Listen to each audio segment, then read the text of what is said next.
हाय, myself Himanshu Agarwal. मैं हूँ एक NISM certified research analyst and NISM certified commodity derivative analyst.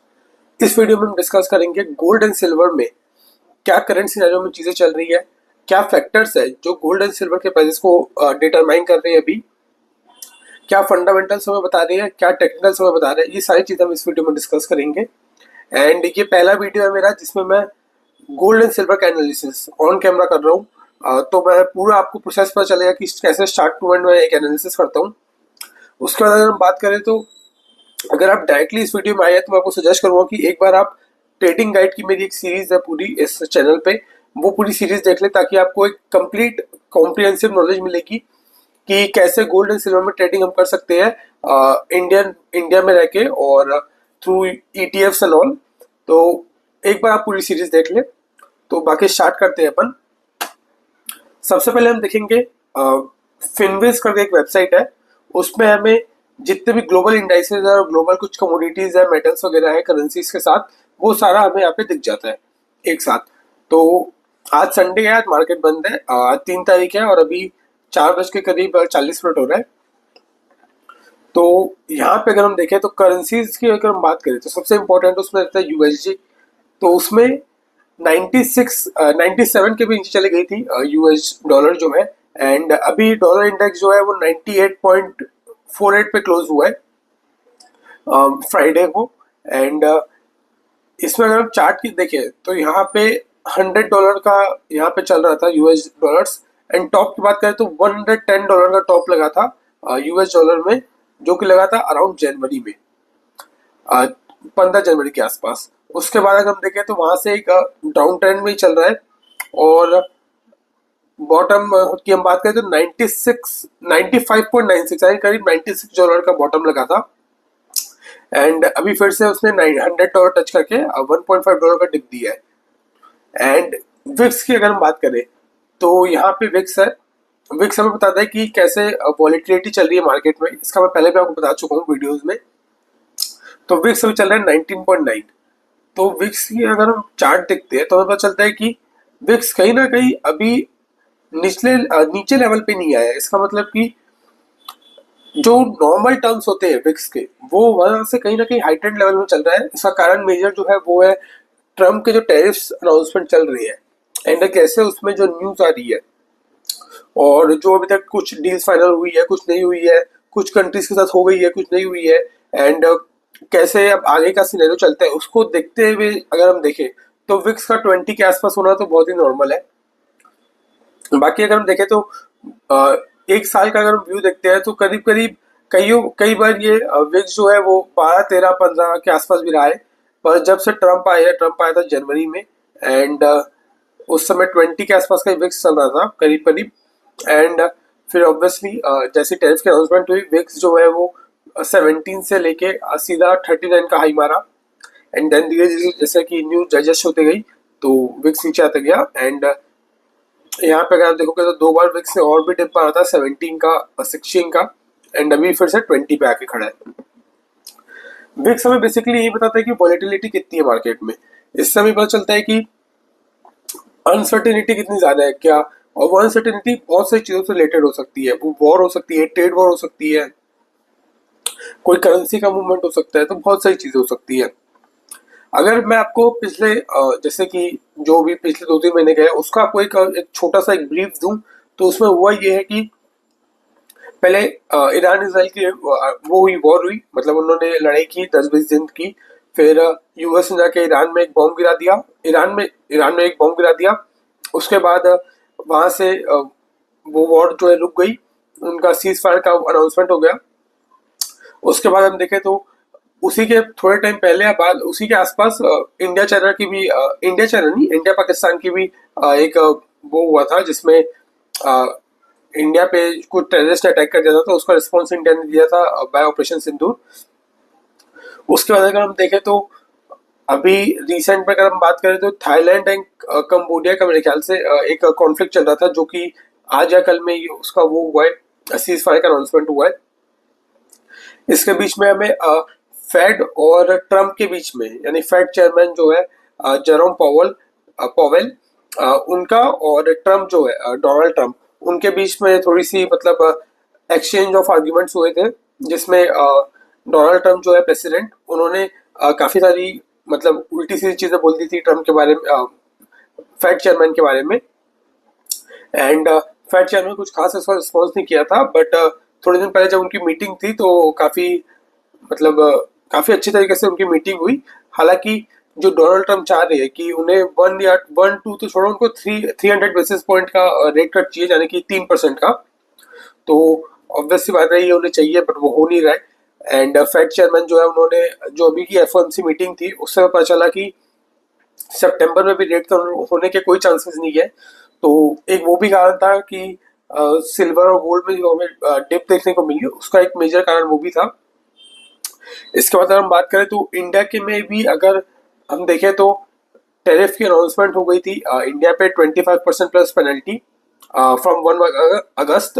But वो अभी तो मेरे ख्याल से 7 दिन का फिर से उन्होंने एक्सटेंड कर दिया उसको, मैंने न्यूज़ देखी थी। और अभी तो मैक्सिमम यही चीज़ें हुई है। एंड जो सबसे मेजर इंपॉर्टेंट चीज़ है वो यही है कि यार इंटरेस्ट रेट पे क्या सीन चल रहा है। सबसे इंपॉर्टेंट अभी सिनेरियो न्यूज़ साइड में वही चल रहा है। तो एक वो चीज़ है। अगर हम डॉलर इंडेक्स की बात करें तो मैं एक बार डॉलर इंडेक्स खोल लेता हूँ। हालांकि डॉलर इंडेक्स को मैं आपको बता चुका हूँ यहाँ पे कि कैसे अभी धीरे धीरे रिकवर कर रहा है। और जैसे जैसे मैं आपको बता चुका हूँ कि डॉलर और जो गोल्ड सिल्वर कमोडिटीज है उसमें इनवर्स कोरिलेशन होता है। तो कहीं ना कहीं अगर डॉलर इंडेक्स और से स्ट्रांग होता है, 2-4 डॉलर की मूव आती है, तो वो गोल्ड एंड सिल्वर के लिए एक डाउन साइड का रिस्क रहेगा। हालांकि मैं आपको पहले भी बता चुका हूँ, ये सारे फैक्टर्स जो रहते हैं वो हम आइसोलेशन में नहीं देखते हैं। अब जैसे कि डॉलर इंडेक्स बढ़ रहा है, मान लो 100 का चल रहा है, 98 का भी, तो वहां से 105 हो जाएगा, मान लेते हैं एक बार। एंड उसी के साथ साथ कहीं पे लड़ाई होना चालू हो जाती है, मतलब ईरान और रशिया, ईरान और जो इसराइल चल रहा था वो फिर से लड़ाई होने लग जाती है, या फिर रशिया यूक्रेन की जो लड़ाई चलती है उसमें एक इंटेंसिटी बढ़ जाती है। उससे होगा ये कि हालांकि डॉलर इंडेक्स बढ़ेगा पर गोल्ड एंड सिल्वर भी बढ़ेगा, तो इंटेंसिटी मैटर करती है। ठीक है, मैं आपको बता चुका हूँ। एंड गोल्ड अगर की हम बात करें डॉलर टर्म्स में, तो ये एक रेंज में चल रहा है काफी टाइम से। अप्रैल में इसने $35 का टॉप लगाया था। एंड उसके बाद से ये वहीं पे कंसोलिडेट कर रहा है, एक बार नीचे आता है, डाउन साइड हम देखें तो $3200 का एक स्ट्रॉन्ग सपोर्ट है। एंड वहां से फिर ऊपर जाता है, फिर नीचे आता है, यही चल रहा है। तो अभी अगर हम देखें तो इसको अपमूव जाने के लिए ऐसा है कि एक बहुत बड़ा ट्रिगर चाहिए, कुछ कुछ ऐसी अनसर्टेनिटी है जो ऑलरेडी मार्केट को पता नहीं है, तो उससे एक ट्रिगर मिल सकता है अपमूव का। बाकी नहीं तो कहीं ना कहीं गोल्ड मेरे को लगता है एक ड्यू फॉर करेक्शन है। तो हालांकि क्योंकि अनसर्टेनिटी इतनी बड़ी भी है, तो ये अभी गिरने का नाम नहीं ले रहा है। एंड अभी हम लेटेस्ट देखें तो ये लास्ट ट्रेडिंग डे पे 2.21% का जंप मिला था डॉलर टर्म्स पे। अब इंडियन टर्म्स से बात करें तो ये है एमसीएक्स गोल्ड। इसकी अगर हम बात करें तो ये ये भी वही चैनल में ट्रेड कर रहा है, अराउंड 93,000 के आसपास इसका डाउन साइड का था। एंड अप मूव में देखिए तो हम करीब 1,01,000 के आसपास है। ये जो माइनर डिफरेंसेस दिख रहे हैं वो इसलिए क्योंकि बीच में जो यूएसजी आईएनआर है वो भी फ्लक्चुएट करता रहता है। अभी अगर हम यहाँ एकदम शॉर्ट टर्म पे देखें तो एक ये ट्रेंड लाइन का सपोर्ट ले रहा है गोल्ड जो है। एंड देखते हैं अभी ये ट्रिपल टॉप का जो फॉर्मेशन बन रहा है यहाँ पे, ये ट्रिपल टॉप बना के नीचे आ जाता है। ट्रिपल टॉप एक फॉर्मेशन होता है, इसका मतलब होता है कि यहाँ पे एक single top, double top and triple top, तो एक चार्ट पैटर्न होता है बेसिकली ट्रिपल टॉप। एंड नहीं तो अगर यहाँ ब्रेकआउट होता है तो वो भी एक चीज देखने लग रही कि क्या होता है। गोल्ड में तो मेरे को करंट लेवल पे मैं कोई ट्रेडिंग नहीं कर रहा हूँ। एंड क्योंकि एकदम शॉर्ट टर्म की चीजें मैं करता नहीं, जैसे कि अब आप बोलोगे कि यहाँ से मैं ले लूँ और 2-3% का मूव ले लूँ, 2% का, फिर यहाँ से जैसे ऊपर गया फिर मैं एक शॉर्ट साइड का ले लूँ, फिर 3-4% नीचे, तो उतना शॉर्ट टर्म और उतना छोटा मूवमेंट मैं इन जनरल नहीं लेता हूँ। तो वो चीज़ है। एंड अगर हम सिल्वर की बात करते हैं तो सिल्वर हमें एक अच्छी चीज़ अभी पता चलेगी सिल्वर में हमें, तो ये है सिल्वर का डॉलर टर्म्स में चार्ट। इसमें हम देखें तो सिल्वर ने 36.45 का एक बॉटम लगाया एंड अभी क्लोजिंग दिया है 37.03, यानी कि करीब करीब $37 पे। एंड एमसीएक्स में हम बात करें तो 1,10,000 के आसपास सिल्वर ने हमें क्लोजिंग दी है। एंड इसके बाद अगर हम देखें तो सिल्वर का एक स्ट्रॉन्ग सपोर्ट जो है वो है 35.8 टू 35.6, मतलब 35.6 टू $35.8 का जो एक जोन है वो एक मेजर टारगेट है सिल्वर का। टारगेट नहीं, एक सपोर्ट है major for silver in USD terms. और वही हम INR टर्म्स से बात करें तो 1,04,000 1,05,000 जो है वो मेरे ख्याल से एक स्ट्रॉन्ग सपोर्ट है। यहाँ पे मैंने बहुत सारे सपोर्ट रेजिस्टेंस बना रखे हैं। तो इसका सीन ये है कि जो ये पिंक वाले मैंने बना रखे हैं ये कहीं ना कहीं वो लेवल्स है जो स्ट्रॉन्ग सपोर्ट है रेजिस्टेंस के लेवल्स है। एंड बाकी जो ब्लैक वाले हैं वो कहीं ना कहीं वो भी इंपॉर्टेंट लेवल्स है, बट उसमें आने के चांसेस अभी कम थे तो इसलिए वो ब्लैक कलर के है। यहाँ से अगर हम देखें तो सिल्वर ने अभी अपने टॉप से करीब 6% के आसपास करेक्शन दे चुका है, right, close to 6% in MCX।